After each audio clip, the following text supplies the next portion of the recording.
जय Hind everyone, welcome to Ground Zero YouTube channel. तो बेटा लास्ट लेक्चर में आपने देखा कि मैंने ज्योमेट्रिक प्रोग्रेशन का सम ऑफ एन टर्म्स बताया और मैंने उसका क्वेश्चन भी करवाया, उसका पूरा एप्लीकेशन बताया आप लोग को। आज हम लोग पढ़ेंगे ज्योमेट्रिक मीन। ज्योमेट्रिक मीन से क्वेश्चन एनडीए में काफ़ी रिपीट होता है, तो ध्यान से आप पढ़िएगा। देखिए ज्योमेट्रिक मीन क्या होता है। ज्योमेट्रिक मीन पहले मैं ये आपको बता दूं। देखिए सबसे पहले हम लोग सिंगल ज्योमेट्रिक मीन की बात करेंगे, ठीक है। सिंगल ज्योमेट्रिक मीन, देखिए मान लेते हैं कि जी, कैपिटल जी से डिनोट करते हैं सिंगल ज्योमेट्रिक मीन को। तो जी जो है ये ज्योमेट्रिक मीन है बिटवीन ए एंड बी। किसके बीच में है geometric mean? A and B के बीच में। तो यहाँ पे चूंकि जीपी सीरीज की बात हो रही है और जी लाई कर रहा है ए एंड बी के बीच में, तो हम कह सकते हैं कि ए कॉमा जी कॉमा बी ये किस में होगा? आर इन जीपी, है ना। और हम जीपी में जानते हैं कि T2 upon T1, that means क्या लिखेंगे? जी अपॉन ए इक्वल टू क्या होगा? T3 अपॉन T2, यानी कि B अपॉन जी। और यहाँ से आप देखिए क्रॉस मल्टीप्लाई कीजिए, जी स्क्वायर का वैल्यू क्या हो जाएगा? ए इंटू बी, और यहाँ से जी का वैल्यू हो जाएगा रूट अंडर ए बी। तो ये आपको क्या मिल रहा है? Single geometric mean between A and B. तो एज ए फॉर्मूला आप इसको याद रखिएगा। जैसे आपको एक एग्जांपल के थ्रू मैं बताता हूँ। मान लो 1, 2 और 4, 1, 2, 4 की बात हो रही है। तो यहाँ पे 2 का स्क्वायर अगर आप करोगे, 2 स्क्वायर इज इक्वल टू क्या हो रहा है? 4 इंटू 1, यानी कि आपको LHS RHS इक्वल मिल रहा है। इसका मतलब क्या है कि ये किस फॉर्म में है? ये जीपी फॉर्म में है, ठीक है। अब आइए देखते हैं एन ज्योमेट्रिक मीन, ठीक है। N number of geometric mean क्या होता है? N numbers of geometric means between A and b. A और बी के बीच में अगर आपको 4 ज्योमेट्रिक मीन निकालना हो, 5 ज्योमेट्रिक मीन निकालना हो, तो कैसे हम लोग निकालेंगे, कैसे फाइंड आउट करेंगे? ध्यान से देखिएगा। मान लेते हैं कि G1, G2, G3 up to Gn are n geometric means between A and B है, ठीक है। तो यहाँ पे देखिए ध्यान से, then A comma G1 comma G2 up to Gn comma B, ये किस में होगा बच्चों? ये जीपी सीरीज में होगा। चूंकि हम लोग ज्योमेट्रिक मीन की बात कर रहे हैं तो ऑब्वियस ही बात है कि ये जीपी सीरीज में होगा। अब देखिए यहाँ पे टोटल नंबर ऑफ टर्म कितना है? तो G1 से लेकर Gn तक यहाँ पे n नंबर ऑफ टर्म है और इधर a है और लास्ट में b है। तो यहाँ नंबर ऑफ टर्म आपको देखना होगा। नंबर ऑफ टर्म्स जो है यहाँ पे आपको कितना मिल जाता है? n+2। Total number of term क्या मिल रहा है? n+2। तो फर्स्ट टर्म को हमने क्या लिया? a, चूंकि a और b के बीच का ज्योमेट्रिक मीन हमें निकालना है, तो फर्स्ट टर्म ऑब्वियस ही बात है क्या होगा? a। सेकेंड टर्म हमारा बन जाएगा G1। तो G1 को आप क्या लिखेंगे? a into r, GP series में है। G2 क्या हो जाएगा? ये थर्ड टर्म हो जाएगा और ये हो जाएगा, फिर r से मल्टीप्लाई कर दो, AR²। इस तरह से आप देखिए Gn nth ज्योमेट्रिक मीन हमारा क्या बन जाएगा? a into r to the power n। इसको ऐसे याद रखिएगा। देखिए यहाँ 1 है तो r का पावर 1 है, यहाँ 2 है तो r का पावर 2 है, यहाँ n है तो क्या हो जाएगा? r का पावर n। अब अगर r का वैल्यू आपको मिल जाएगा, a दिया रहेगा, b दिया रहेगा, तो आसानी से आप ज्योमेट्रिक मीन निकाल सकते हैं। यहाँ देखिए लास्ट टर्म आपका b बन रहा है, तो b इक्वल टू क्या हो जाएगा? a into r to the power n+2। चूंकि नंबर ऑफ टर्म कितना है? n+2 -1 according to formula. क्या मिल रहा है आपको? b का value a into r to the power n+1। अब यहाँ से अननोन क्वांटिटी r होता है, तो r का वैल्यू आसानी से निकल जाएगा। क्या? b upon a equal to r to the power n+1। और देखिए यहाँ से r का वैल्यू आ गया b upon a to the whole power 1 upon n+1। जैसे हम लोगों ने अर्थमेटिक मीन में डी का वैल्यू, फिर आपको रिकॉल कर रहा हूं, डी का वैल्यू क्या निकाला था, बी माइनस ए अपॉन एन प्लस वन। और ये वैल्यू आपको याद रहना चाहिए, कभी कभी क्या होता है ये वैल्यू डायरेक्टली क्वेश्चन में पूछ देता है ना, तो ध्यान में रखिएगा। तो ये अर्थमेटिक मीन में क्या था, कॉमन डिफरेंस का वैल्यू, और ज्योमेट्रिक मीन में हमने क्या निकाला, कॉमन रेशियो का वैल्यू। तो ये वैल्यू आपको याद होना चाहिए, ठीक है। ध्यान से देखिए क्या आ गया, आर का value B upon A to the whole power 1 upon n plus one, ठीक है। अब आपको मैं एक रिलेशन बताने जा रहा हूं product of n geometric mean और सिंगल ज्योमेट्रिक मीन के बीच में। तो ध्यान से देखिएगा क्या रिलेशन मिलेगा। देखिए यहां पे आपको G1 क्या मिल गया, G1 AR, आर का वैल्यू अभी मैंने निकाला क्या, B upon A to the whole power 1 upon n plus one, ये आर का वैल्यू है। G2 AR square, G3 AR cube, इस तरह से Gn क्या मिला हमें, AR to the power n। तो अब इसको अगर मल्टीप्लाई कर दोगे तो G1 into G2 into G3 into G4 up to Gn is equal to AR into AR square into AR cube up to AR to the power n। तो यहां से A n टाइम्स मल्टीप्लाई होकर क्या हो जाएगा, A का power n, और R base में है, पावर यहाँ ऐड हो जाएगा तो R का power 1 plus 2 plus 3 up to n। देखिए एकदम बिल्कुल डेरिवेशन आपको दिखा रहा हूँ ताकि अगर आप भूल भी जाएं तो डेरिवेशन अगर आप देखेंगे तो आपको हमेशा याद रहेगा, इसलिए पूरा डेराइव करके बता रहा हूँ। यहाँ देखिए A का पावर n इंटू R का पावर क्या हो जाएगा, n into n plus 1 upon 2, क्योंकि हम जानते हैं सम ऑफ n नेचुरल नंबर क्या होता है, n into n plus 1 upon 2, और R का वैल्यू अब यहाँ पे हम लोग पुट कर देंगे। तो a to the power n into R है b upon a to the whole power 1 upon n plus 1 to the whole power n into n plus 1 upon 2। तो n प्लस वन कैंसिल हो जाएगा, ये देखिए a to the power n बचा, b to the power, यहाँ power क्या बच गया n बाई टू, तो b to the power n by two, और a डिनोमिनेटर में है तो इसका पावर क्या हो जाएगा, minus n by two, denominator में ऊपर जाएगा तो पावर -1, और ये -1 इंटू n बाई टू। अब देखिए ये बेस सेम है तो पावर ऐड होगा तो n minus n by two और b का पावर n बाई टू। तो यहाँ पे हमें मिल गया a इंटू बी का whole power n by two, चूँकि a का पावर भी n बाई टू मिलेगा, b का power n by two, power same होता है तो हम मल्टीप्लाई करते हैं, ये प्रॉपर्टीज होता है, क्लास 9th में पढ़े होंगे आप लोग। तो यहाँ पे अब इसको अलग अलग करेंगे पावर को, तो ये हो गया 1/2 का होल पावर n, और यही क्या मिल रहा है हमें, रूट अंडर ए बी का पावर n, और ये रूट अंडर ए बी क्या है, सिंगल ज्योमेट्रिक मीन, जो कि अभी मैंने आपको दिखाया। तो G1 into G2 into G3 up to Gn product of n geometric mean is equal to n power of single geometric mean, ये हमें यहाँ पे रिलेशन मिल जाता है। तो देखिए पूरा डेराइव करके हमने आपको ये रिलेशन बताया, और जो कि काफ़ी इंपॉर्टेंट है, डायरेक्ट क्वेश्चन में ये रिलेशन पूछ दिया जाता है, ठीक है। ध्यान से देखिए आप, किसी भी टाइप का इसमें डाउट हो तो आप मुझे स्क्रीनशॉट भेज करके कमेंट सेक्शन में जाकर हमसे पूछ सकते हैं। तो आई थिंक कोई डाउट नहीं हुआ क्योंकि हमने पूरा इसको एक्सप्लेन किया है, ठीक है।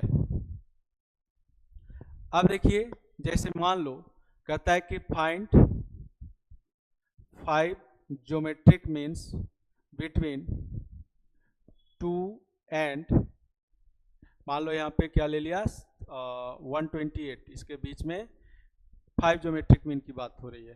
तो ये तो नॉर्मल है, ऐसे हम जानते ही हैं कि इसके बीच में 5 ज्योमेट्रिक मीन क्या मिलेगा। तो पहले एप्लीकेशन की बात करेंगे, तो R का वैल्यू यहाँ पे आपको निकालना है।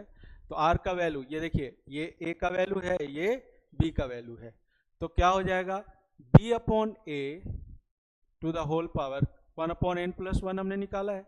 तो यहाँ पे देखिए 128 to upon 2 to the whole power 1 upon कितना, यहाँ पे देखिए 5 है तो ये 6 हो जाएगा, तो ये हो जाएगा 64 टू द होल पावर 1/6, यानी 2 to the power 6 to the whole power 1/6, तो ये आ गया कितना 2। और ऑब्वियस बात है, ये तो बहुत ही हमने बस आपको समझाने के लिए एक इजी एग्जांपल मैंने लिया है कैसे इसको हम लोग यूज करेंगे। तो r का वैल्यू क्या आ गया 2, तो देखिए g1 आ जाएगा कितना 2 इंटू 2 AR, ये 4 हो गया, g2 तो इसमें 2 से मल्टीप्लाई कर दीजिए 8 आ गया, g3 16 आ गया, g4 32 आ गया, और g5 क्या आ गया 64, 2 से मल्टीप्लाई करते जाइए, और g6 देखिए 128 बिल्कुल सही है। तो इस तरह से हम लोग इसका एप्लीकेशन देख रहे हैं कैसे हम लोग ज्योमेट्रिक मीन को फाइंड आउट करते हैं। और स्टैट में आप ज्योमेट्रिक मीन पढ़ेंगे तो वहाँ भी ये फॉर्मूला आपको मिलेगा कि n टर्म्स है उसके बीच का ज्योमेट्रिक मीन क्या होगा, तो यही सेम फॉर्मूला वहाँ भी आपको यूज करना है। g1 into g2 into g3 up to gn, क्या मिला g का पावर n, यानी सिंगल ज्योमेट्रिक मीन का पावर n। तो यहाँ से g का वैल्यू क्या आ जाएगा, तो g is equal to g1 g2 up to gn का होल पावर 1/n, देख लीजिए, ठीक है।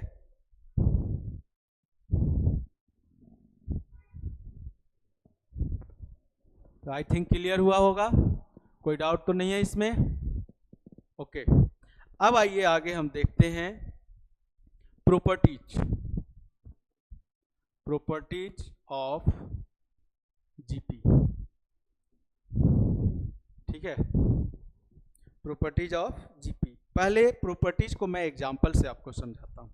जैसे मान लो 1 2 4, 1 2 का 4 है ना, और 4 2 का 1 नहीं लेना है, यहाँ पे 1 2 4 लिया, तो आगे देखो हमने 8 ले लिया, आगे देखो हमने 16 ले लिया, ये एक जीपी फॉर्म में है, ठीक है। अब अगर आप सेम नंबर इसमें ऐड करते हो या सब्ट्रैक्ट करते हो, जैसे कि हमने एपी में देखा था प्रॉपर्टीज ऑफ एपी में, तो वो एपी में ही आया था, यहाँ देखो क्या ये जीपी में आएगा। मान लो हमने 2 ऐड कर दिया, यहाँ 3 हो गया, यहाँ कितना हो गया 5, ये 4, और यहाँ कितना हो गया 6, यहाँ कितना हो गया 2 ऐड कर रहे हैं पूरे टर्म में, तो 3 हो गया, ये 4 हो गया, ये 6 हो गया, ये 10 हो गया। अब देखो तो यहाँ पे क्या कॉमन रेशियो सेम मिल रहा है, 4/3 है यहाँ पे रेशियो, यहाँ 6/4 करेंगे तो ये मिल जाएगा 3/2। तो जब ऐड और सब्ट्रैक्ट करोगे तो वो जीपी में नहीं रहेगा। आप यहाँ देखो, अगर आप 1 सब्ट्रैक्ट कर देते हैं, या यहाँ पे मान लो कि आप सब्ट्रैक्ट कर देते हैं कितना 2, तो ये कितना बन जाएगा, ये बन जाएगा 1 - 2 यानी -1, ये 0, ये 2, ये 4। तो आप देखिए यहाँ पे क्या ये जीपी फॉर्म में है सब्ट्रैक्ट करने के बाद, तो नहीं है। 0/-1 0, यहाँ कॉमन रेशियो 0 मिल गया, यहाँ 2/0 अनडिफाइंड हो गया। तो जब ऐड करेंगे सब्ट्रैक्ट करेंगे तो जीपी में नहीं रहेगा। तो कब रहेगा, जब आप कोई सेम नंबर मल्टीप्लाई करेंगे या डिवाइड करेंगे। तो बेटा ध्यान से देखिए यहाँ पे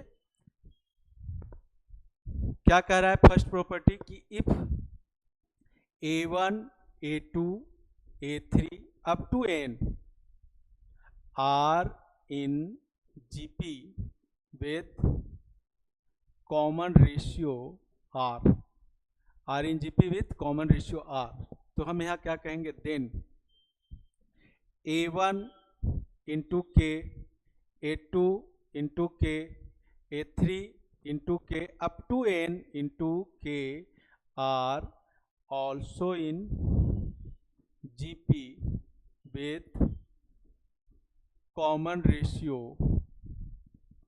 आर कॉमन रेशियो यहाँ पे चेंज नहीं होगा, आर ही रहेगा। कैसे, देखो a2/k, a2k अपॉन a1 के, तो k कैंसिल हो गया, a2/a1 ही मिला। तो यहाँ पे देखो कॉमन रेशियो r जो है आपको a2/a1 मिला, तो यहाँ भी कॉमन रेशियो r क्या मिल रहा है, a2/a1।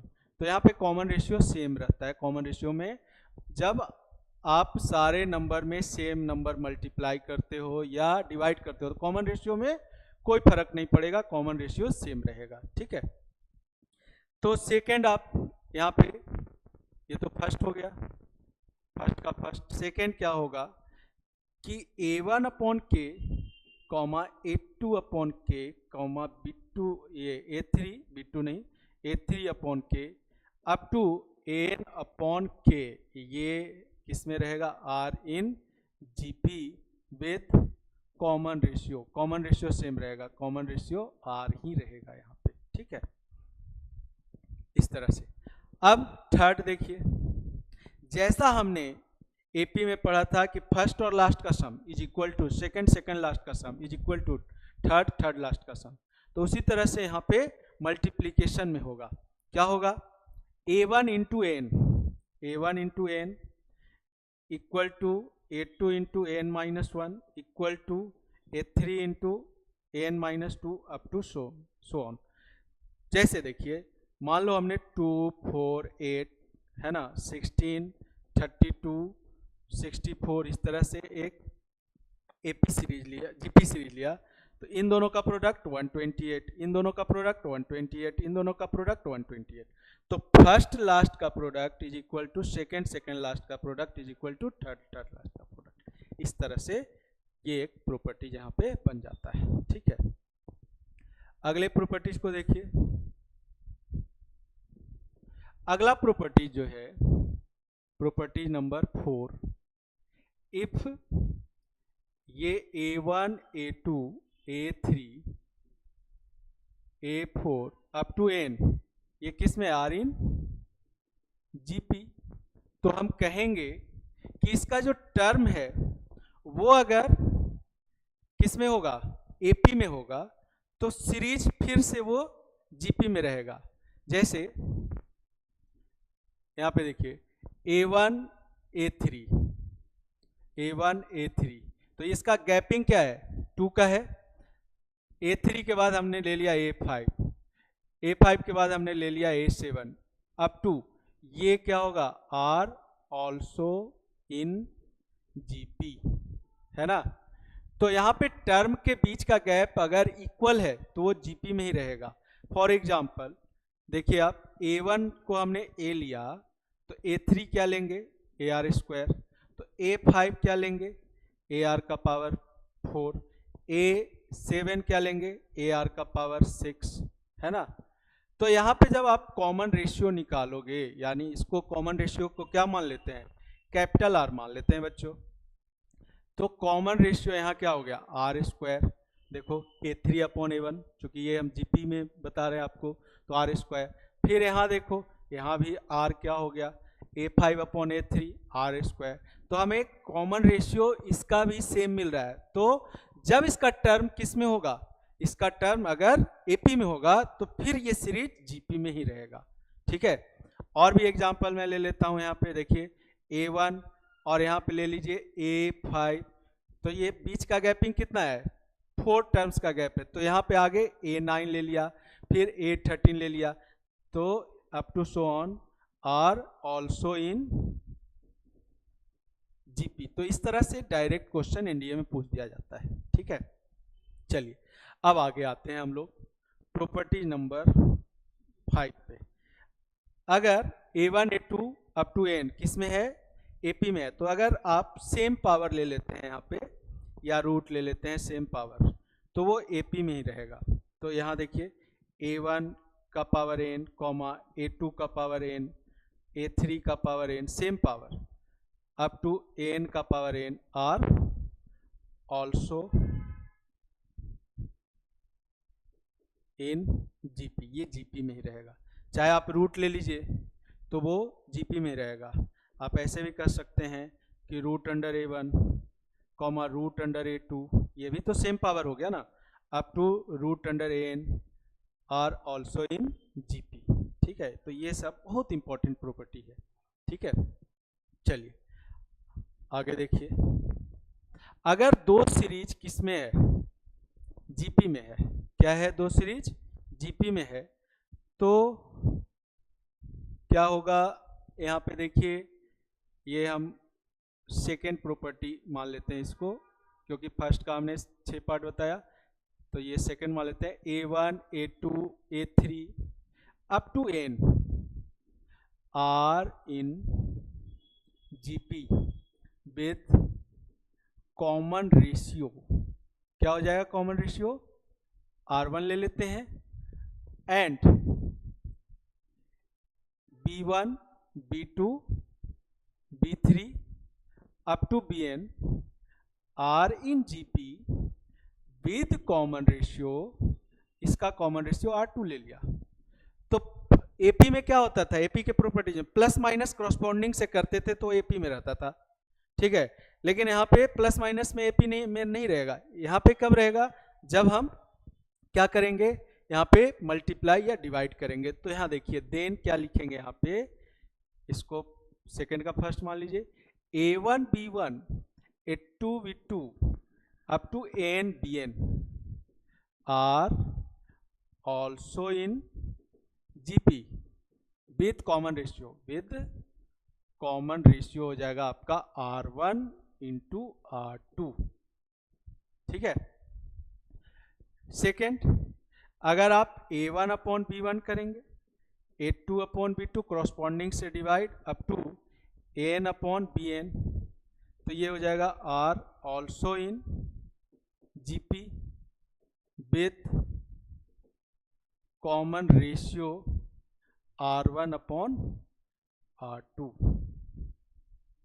ठीक है। इस तरह से और भी प्रॉपर्टी देखिए, थर्ड मान लेते हैं कि if A1 A2 up to N, ये सब डायरेक्ट क्वेश्चन में प्रॉपर्टी यूज होता है, R इन GP। तो रेसिप्रोकल जब लीजिएगा then 1 upon A1 1 upon A2 up to 1 upon N, ये किस में होगा, R ऑल्सो इन GP। अभी जब आगे क्वेश्चन करवाऊंगा तो देखिएगा डायरेक्ट क्वेश्चन इससे रिलेटेड आया हुआ है, ठीक है। तो ये हो गया आपका प्रॉपर्टीज ऑफ GP, जो कि काफ़ी इंपॉर्टेंट है आपके एग्जामिनेशन पॉइंट ऑफ व्यू से, ठीक है। अब इसमें मैं आपको सिलेक्शन ऑफ टर्म्स बता देता हूँ। सिलेक्शन ऑफ टर्म्स रह गया है कि जैसे तीन, अगर आपको AP में अगर टर्म लेना है और GP में अगर वो दे रखा है, ठीक है, तो कैसे हम लोग सिलेक्ट करेंगे, तो आगे देखिए क्वेश्चन आ गया जो हमने पहले करवा रखा था। चलिए इसी को रफ कर देते हैं।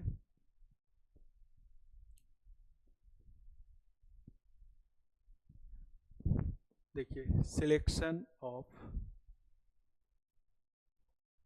टर्म्स की बात करेंगे, ठीक है। तो सिलेक्शन ऑफ टर्म्स में अगर नंबर ऑफ टर्म्स कितना होगा बेटा, 3। तो हमें यहाँ पे टर्म्स क्या लेना है, यहाँ पे टर्म्स लेना है हमें, देखिए A अपॉन R, A और AR, इस तरह से सिलेक्ट करते हैं, ठीक है।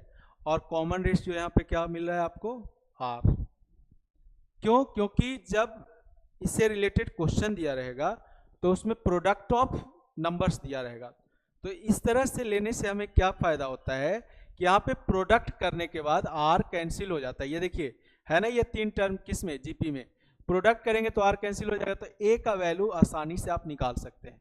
और अगर 4 टर्म रहेगा तो जैसे हमने AP में क्या लिया था, A minus 3D, A minus D, A plus D और A प्लस 3D, उसी तरह से यहाँ देखिए A अपॉन R क्यूब, क्या ले लेंगे यहाँ पे, A upon R cube, comma A upon R, comma AR cube. तो यहाँ पे कॉमन रेशियो R² मिल रहा है। अब यहाँ पे जब मल्टीप्लाई करेंगे तो ये R क्यूब इसको कैंसिल कर देगा, ये इसको कैंसिल कर देगा, तो यहाँ भी A का वैल्यू आसानी से आपको मिल रहा है। इस तरह से हम लोग टर्म्स का सिलेक्शन करते हैं, ठीक है। तो अभी जो हम लोगों ने पढ़ा है सीक्वेंस एंड सीरीज में, बिल्कुल बेसिक से मैंने पूरा AP पढ़ाया आपको, ठीक है। उसमें हमने प्रॉपर्टीज, पहले तो ये लास्ट टर्म का फॉर्मूला, सम का फॉर्मूला, ठीक है, अर्थमेटिक मीन, उसके बाद फिर आपको मैंने पढ़ाया उसमें n number of arithmetic mean, properties of AP, फिर हमने पढ़ाया GP में भी लास्ट टर्म का फॉर्मूला, उसके बाद सम का formula, sum of infinite sum of infinite GP, ठीक है। उसके बाद फिर हमने आपको पढ़ाया ज्योमेट्रिक मीन, उसके बाद फिर प्रॉपर्टीज ऑफ जीपी, जो कि काफ़ी इंपॉर्टेंट है आपके एग्जामिनेशन पॉइंट ऑफ व्यू से, है ना। तो आगे जो हम लोग हमारा जो लेक्चर होगा उसमें हम लोग relation between arithmetic mean, geometric mean, AGP series, जो कि और भी इम्पोर्टेंट है। तो धीरे धीरे आपका कंसेप्ट भी बिल्डअप होता जा रहा है, और जिस लेवल तक यूपीएससी जाती है उससे ज़्यादा लेवल ही आपको हम पढ़ाएंगे, क्योंकि यूपीएससी का पता नहीं, वो जेईई मेंस लेवल तक भी आजकल जाना शुरू कर दिए। तो आप बने रहिए हमारे साथ, है ना। और कहीं भी कोई डाउट होता है आपको तो आप हमें कमेंट से ज़रूर बताएं। अगर आप हमें कमेंट करके कोई भी चीज़ आप बताएंगे तो आपको भी लगेगा कि आप हमसे जुड़े हुए हैं, हमें भी लगेगा कि हम आपसे जुड़े हुए हैं। तो बने रहिए हमारे साथ, मिलते हैं अगले लेक्चर में। जय हिंद।